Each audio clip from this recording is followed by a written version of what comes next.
सो प्रिया जी, मैं आपको एक्सप्लेन कर रहा था, I was trying to explain you that we Yeah. we Indian people have been cheated by our politicians for last hmm 75 years. हमें हमारे राजनेताओं ने हम्म 75 साल से हम्म धोखा दिया है और हम्म सही मायने में भारत को कभी आज़ादी मिली ही नहीं है।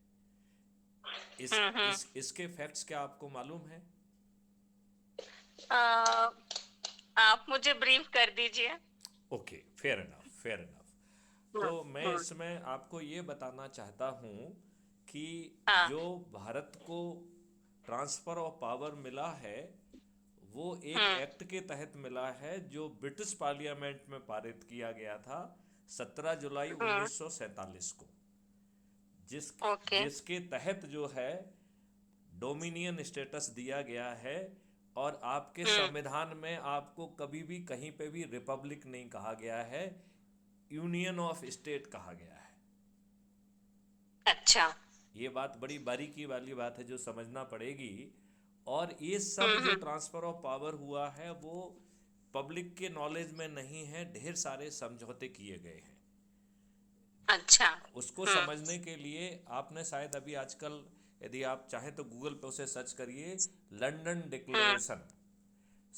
अच्छा। 1949 को 1949 Jawaharlal Nehru hmm went to London and signed one declaration which is known as a London hmm declaration.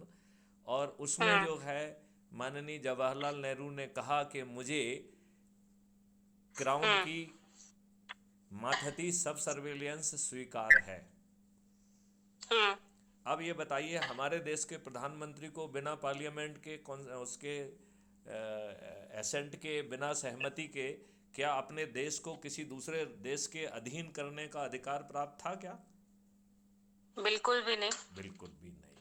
तो हम्म ऐसी बहुत सारी साजिशें हुई हैं। ये भी हम्म भ्रमित ढंग से प्रचारित किया गया कि भारत के डिवीजन इसलिए हुआ क्योंकि जिन्ना अड़ा हम्म हुआ था। जिस हम्म डॉक्यूमेंट पे साइन किए गए उस डॉक्यूमेंट हम्म पे जो है एडमिना लॉर्ड माउंटबेटन जो है जवाहरलाल नेहरू को अलग लेके गई हैं और उनके हम्म सामने जो है भारत के पार्टीशन का एग्रीमेंट रख दिया गया, उनसे कहा गया कि हस्ताक्षर करो। जब उनसे हम्म हस्ताक्षर करने के लिए कहा गया तो उन्होंने कहा हम्म कि मैं ऐसा नहीं कर सकता हूं क्योंकि मैंने वर्किंग कमेटी से चर्चा नहीं की है और वर्किंग कमेटी की हमने कॉन्सेंट नहीं ली है।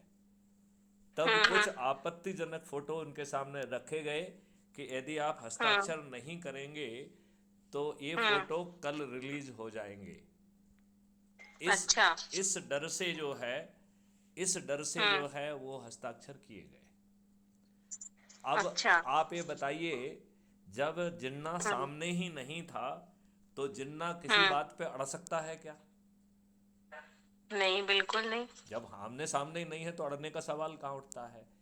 जब सही जवाहरलाल बात है। नेहरू ने हस्ताक्षर कर दिए गए, इसके बाद जिन्ना को बुलाया गया और जिन्ना को तो हम्म बिन मांगे सब कुछ मिल गया, तो उसे हम्म उसे जो है ना कोई जिद करने की जरूरत क्या थी? हम्म। राइट। तो सही बात है। बहुत सारी चीजें गलत ढंग से प्रचारित की गई हैं जो सत्य से बहुत दूर हैं। हम्म अब आप ये बताइए कि आपका जो हिस्ट्री है, जो आप और हम हम्म पढ़े हैं, वो हिस्ट्री जो है अधूरी है, अर्धसत्य है, गलत है। हम्म। ये इस बारे में आप आजकल बहुत रिसर्च चल रही है और सोशल मीडिया पे बहुत काम चल रहा है, आपने जरूर पढ़ा होगा, सुना होगा, देखा होगा। हाँ, कुछ ना कुछ आता ही रहता है। हमेशा आता रहता है। तो इसका मतलब ये निकला कि भाई इस देश के साथ जो है स्वतंत्र होने के बाद कितनी दुष्टता की गई कि जिन लोगों ने हम्म आपके ऊपर जो है अत्याचार किया उनको महिमा मंडित हम्म किया गया, और जिन्होंने बहुत अच्छा काम किया उनको जो है ना छोटा कर दिया गया। शिवाजी जैसे जो है ना व्यक्ति को हम्म छोटा कर दिया गया, उनको मराठा का सरदार बना दिया जबकि वो अखंड भारत के वो थे। तो साउथ हम्म में कभी जो है मुगल नहीं पहुंचे, लेकिन जो है हम्म ये बात उनको जो है ना पूरे भारत का जो है ना सम्राट बता दिया गया।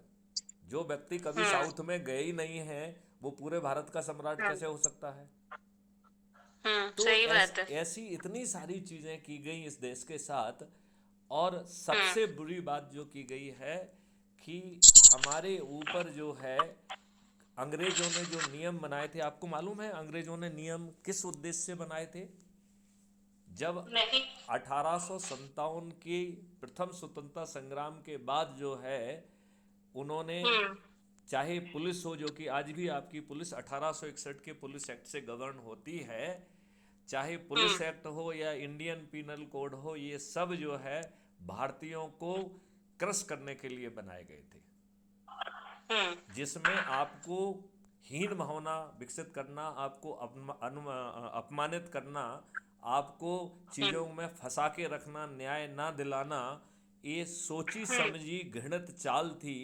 वही नियम हम्म। कानून, मैं यदि आपसे पूछता हूँ प्रिया जी, यदि हम हम्म। हाइपोथेटिकली माने कि आप यदि प्रथम देश की प्रधानमंत्री होती, तो क्या अपने हम्म। देशवासियों के ऊपर जो अंग्रेजों ने इस दृष्टि से बनाए हुए नियम कानून थे वो आपके ऊपर थोपती क्या? आप उन अपने देशवासियों पर थोपते क्या? नहीं, बिल्कुल नहीं। हम तो हमारी जो जनता है उस हिसाब से हम अपना नया कानून बनाते हैं। तो आज आपके ऊपर वही सब नियम कानून थोपे हुए हैं। और हमारे प्रधानमंत्री माननीय नरेंद्र मोदी जी ने 15 अगस्त 2022 को लाल किले से 5 प्रण लिए थे, जिसमें से हाँ। दूसरा प्रण है गुलामी के हर अंश से मुक्ति। तो जो हम्म। गुलामी के कानून हैं, जो गुलामी की प्रशासनिक व्यवस्था है, जो हम पर आज भी थुपी हुई है, क्या माननीय हम्म। नरेंद्र मोदी जी को उसमें गुलामी की बदबू आना चाहिए कि नहीं आना चाहिए? आना चाहिए। तो ऐसा तो उन्होंने कभी शो नहीं किया है। अब हाँ। आप ये बताइए कि एक हाँ। घृणित कानून जिसको वर्शिप हाँ। प्लेसेस एक्ट 1991 कहते हैं, मैं प्रिया जी हम्म। आपसे अनुरोध करूंगा कि आप गूगल पे सर्च करिए। ये 8 सेक्शन का हाँ। 1.5 पेज का केवल एक्ट है, इसे जरूर पढ़िएगा हम्म। आप। राइट। ओके। अब इस हम्म। छोटे से एक्ट में हमको ये समझना पड़ेगा कि हम्म। इसने कितना बड़ा मैसेज दिया है। इसने 3 सिद्धांत प्रतिपादित किए हैं। हम्म। पहला सिद्धांत है, वो बहुत हम्म। महत्वपूर्ण है, कि हम्म। भारतीयों से न्याय की भीख मांगने का हक छुड़ा लिया। राइट। तो इस एक्ट का हम्म। सेक्शन 4 कहता है कि हम्म। जो भी आपका वो है, मतलब वाट एवर जो है प्लेस जिस धर्म के लिए भी हम्म। यूज हो रहा होगा 15 अगस्त 1947 को, हम्म। उसी धर्म के लिए उपयोग होगा। राइट। और हम्म। राम जन्मभूमि को एक अकेला एक्सेप्शन दिया गया है, और कहा गया है कि शेष सभी जितनी भी पिटीशन जिस कोर्ट में भी लंबित हैं, वो इसी मार्गदर्शी सिद्धांत के तहत क्लोज कर दी जाए। अब मैं अच्छा। प्रिया जी आपसे ये पूछना चाहता हूँ, आप इसको जरूर पढ़िएगा। मैं आपसे एक चीज़ ये हाँ। पूछना चाहता हूँ कि जितने ही भी आक्रमणकारी आताताई लोग आए हैं, वो सब हम्म। लोग जो है, आपको नहीं लगता है कि 15 अगस्त 1947 के बहुत पहले, इवन अंग्रेजों के काल के पहले हाँ। आए थे? और उन्होंने हाँ। जो है भारत में आके बृहद बड़ा नरसंहार किया, महिलाओं की हम्म। मॉडेस्टी को आउटरेज किया, और हम्म। महिलाओं को ले जाके जो है 2-2 दीनारों में ना केवल बेचा, बल्कि उसके स्तूप भी लगाए जो आज भी विद्यमान हैं। ये बात तो आपकी जानकारी में हम्म। जरूर होगी, है कि नहीं है? हाँ जी। हाँ। और उन्होंने अपने क्रूड पावर को दिखाने के लिए भारत माता के जो वास्तुकला के मंदिर, जो वास्तुकला के उत्कृष्ट उदाहरण थे, उनको जो है हम्म। तोड़ा और उनकी जगह भद्दी इमारतों को खड़ा कर दिया।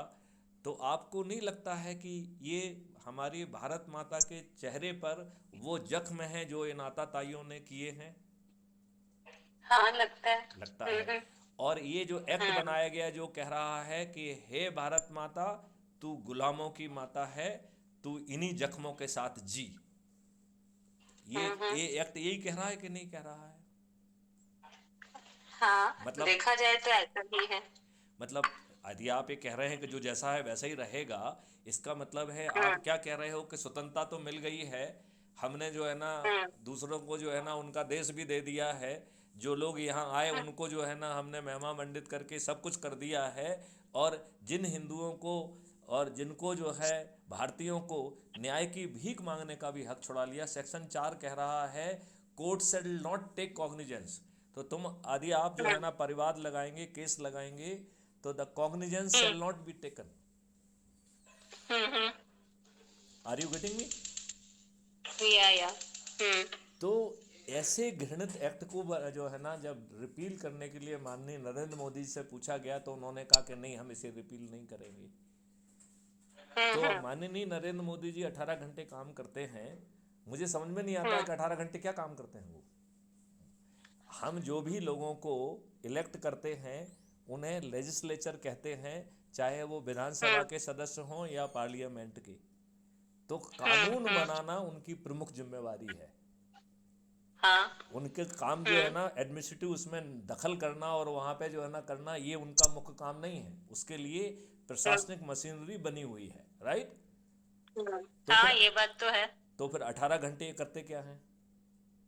इन्होंने अब तो एक भी कानून जो संविधान की व्यवस्था के विपरीत बनाए थे उनको एक को भी नहीं बदला, और एक भी अच्छा कानून नहीं बनाया। तो माननीय नरेंद्र मोदी जी करते क्या हैं? ये सोचने की बात है ना भाई। 18 घंटे काम करते हैं कि नहीं करते हैं? हाँ आप ये बताइए, हमारे देश का प्रधानमंत्री, जो भारत देश से जो है ना विश्व के सबसे बिगेस्ट डेमोक्रेसी का प्रधानमंत्री है, यदि वो ये कहता है कि यदि वो ये कहता पाँच यदि वो ये कहता है कि हमें ये नोच उस के खा जाएंगे, हमें ये जीने नहीं देंगे, तो आपको नहीं लगता है कि ये बहुत ही गलत संदेश दिया जा रहा है और भारतीयों को डराया जा रहा है? हाँ, ये बात तो है। आप ये बताइए, यदि भारत का प्रधानमंत्री ये कहे कि ये हमें जीने नहीं देंगे, ये हमें नोच के खा जाएंगे, तो क्या प्रधानमंत्री का टारगेट ये है कि आम भारतीयों से कहे कि तेरा प्रधानमंत्री सुरक्षित नहीं है, तू चुप बैठ? मैं तो इसको इसी ढंग से पढ़ता हूँ। आप भी क्या इसी ढंग से पढ़ना चाहेंगी जो इस संदेश को? नहीं, ऐसा तो नहीं पढ़ना चाहेंगे। नहीं नहीं, मतलब जब उन्होंने ये कहा कि जब जो एसपीजी प्रोटेक्टेड हैं और वो कह रहे हैं कि लोग बाग हमें नहीं जीने देंगे, हमें नौच के खा जाएंगे, तो क्या वो भारतीयों को ये संदेश देना चाहते हैं कि तेरा प्रधानमंत्री इतना सुरक्षित महसूस कर रहा है तो तू तो बिना सिक्योरिटी का अदना सा व्यक्ति है, चुप रहे, तेरे को मुंह खोलने का हक नहीं है? नहीं। अब ये अजीब सी बातें हैं। नहीं, आप मुझे खुद बताइए ना। मतलब एक प्रधानमंत्री जो कि भारत देश के विशाल डेमोक्रेसी का प्रधानमंत्री है, यदि वो अपने मुंह से इतनी बात कहता है तो मुझे तो लगता है कि वो हमें डरा रहा हाँ, अजीब सी बात है थोड़ी। है कि नहीं? अब आप ये बताइए मुझे कि आपका जो है बहुत महत्वपूर्ण बात है कि पीएम केयर फंड बना है, हम सबकी सैलरी कट के उसमें गई है। जब आरटीआई में उनसे पूछा गया कि इसमें कितना पैसा इकट्ठा हुआ और कैसे इसका उपयोग किया गया, तो उसका जवाब धृष्टतापूर्वक दिया गया कि यह एक निजी फंड है। ये निजी फंड कैसे हो सकता है जिसके नाम में पीएम केयर फंड लिखा है, जिसके अध्यक्ष स्वयं माननीय प्रधानमंत्री हैं और सदस्य सभी मंत्री हैं, और जिसमें हम सबका पैसा गया है? क्या वो निजी फंड उसे कहना चाहिए क्या? नहीं, ये इंडिविजुअल फंड कैसे हो सकता है? हाँ, उसको निजी नहीं फंड, हो प्राइवेट सकता। फंड हाँ, प्राइवेट फंड तो नहीं हो सकता नहीं हो ये। सकता है। ये तो हाँ, इसका सभी लोगों मतलब, का पैसा जब उसमें एडेड है तो कैसे हो सकता है वो तो प्राइवेट मैं फंड? वही कह रहा हूँ। अब ये बताइए, माननीय नरेंद्र मोदी जी जैसा जो है ना महान व्यक्ति, जिसको हम सर्व गर्व करते हैं कि उनसे बेहतर कोई प्रधानमंत्री आज तक आया नहीं है, वो प्रधानमंत्री जो है प्राइवेट जो है ना पॉलिटिकल पार्टी में फंड लेने के लिए एनोनिमस बॉन्ड लेके आता है। ये अपारदर्शिता की पराकाष्ठा नहीं है क्या? हाँ है। तो फिर बात ही समझ में नहीं आती है। मैं आपको एक चीज़ और प्रिया जी शेयर करना चाहूँगा। जब 2016 में इन्होंने डीमोनेटाइजेशन किया तो एज ए सिटिंग डीजी मैंने इनको एक पत्र लिखा जिसमें 18 पॉइंट थे, और उसका इन्होंने जवाब दिया कि मैंने आपके ग्रीवेंस को संबंधित अधिकारी को भेज दिया। तो मैंने उस पर रिएक्ट किया कि ये मेरा कोई ग्रीवेंस नहीं था, ये आपके लिए सलाह थी, और ये अधिकारी को आप इसकी कॉपी भेज सकते हैं, इस पे काम तो आपको करना है, ठीक है ना? उसके उसके बाद फिर उन्होंने मेरी बात का जवाब नहीं दिया, ठीक है ना? और उसके 18 पॉइंट में से 4 बहुत ही सैलिएंट पॉइंट थे। यदि उस पर माननीय प्रधानमंत्री जी अमल करते तो उनका डीमोनेटाइजेशन सफल हो जाता। मैं आपसे शेयर करना सही चाहता हूँ वो बात है। 4 मुख्य पॉइंट क्या थे, ठीक है ना। उसमें हम्म। पहला पॉइंट था कि जो आपने ये एक्सचेंज बिजनेस लाया है इसको बंद करिए। जब 95% हम्म। केसेस में जन धन योजना के तहत आपने ऑलरेडी अकाउंट खोल हम्म। दिए हैं, तो आप अधिकारियों को हम्म। घर घर भेजिए, जिनके अकाउंट नहीं खुले हुए हैं उनके घर में अकाउंट खोल दिए जाएं। हम्म। ठीक है ना। दूसरा उसमें था कि आप जो है डेबिट कार्ड और क्रेडिट कार्ड मास में प्रिंट करा के घर घर डिलीवर करा हम्म। दीजिए। हम्म। तीसरा उसमें पॉइंट था कि पीओएस मशीन्स जितनी जो है ना हम्म। मैन्युफैक्चर कर सकते हैं या इंपोर्ट कर सकते हैं, उन्हें सब जगह पहुंचा हम्म। दिया जाए।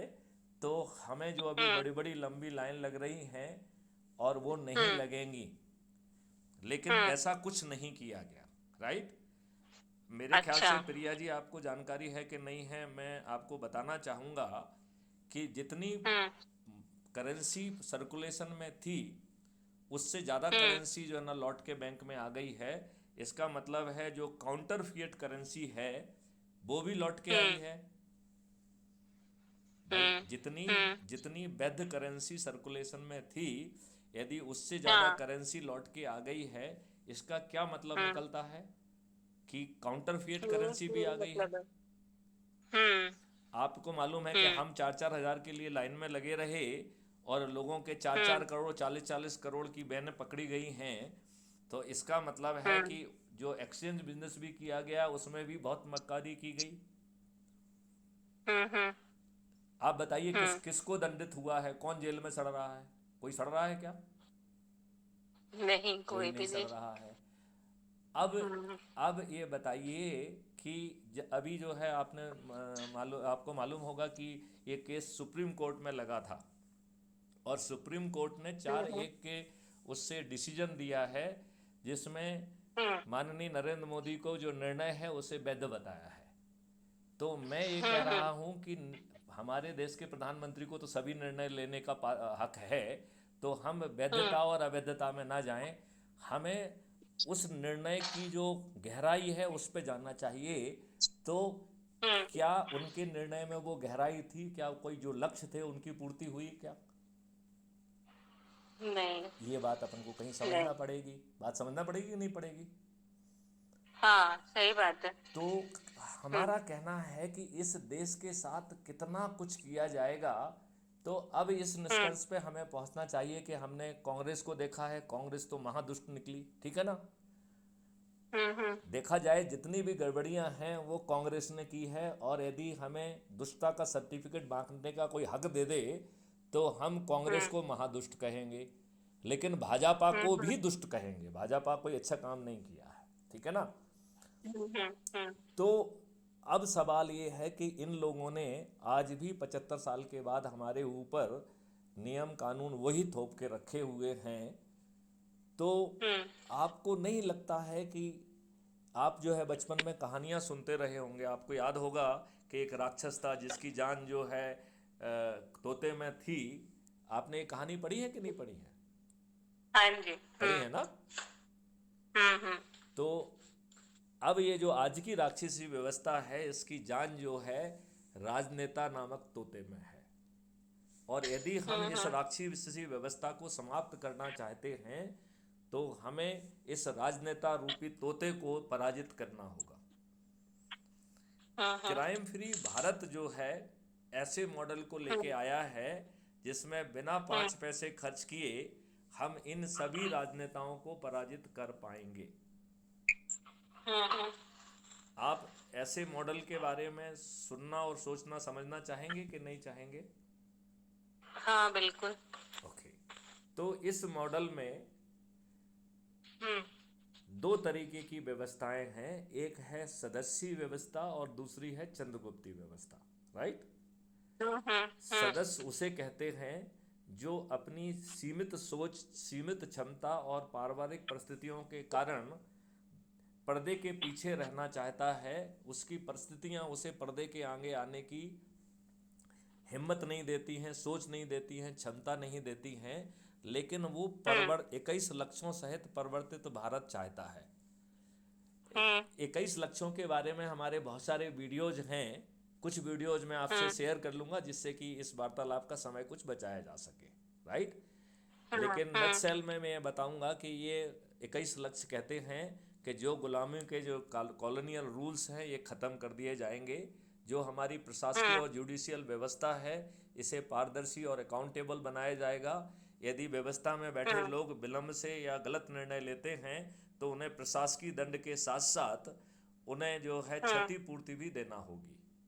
जो अभी हमने आपसे चर्चा की है इन 5 सर्टेनिटी के साथ अपराध मुक्त भारत होगा, भ्रष्टाचार मुक्त भारत होगा, टैक्स फ्री भारत होगा और समृद्ध और निरोगी भारत होगा।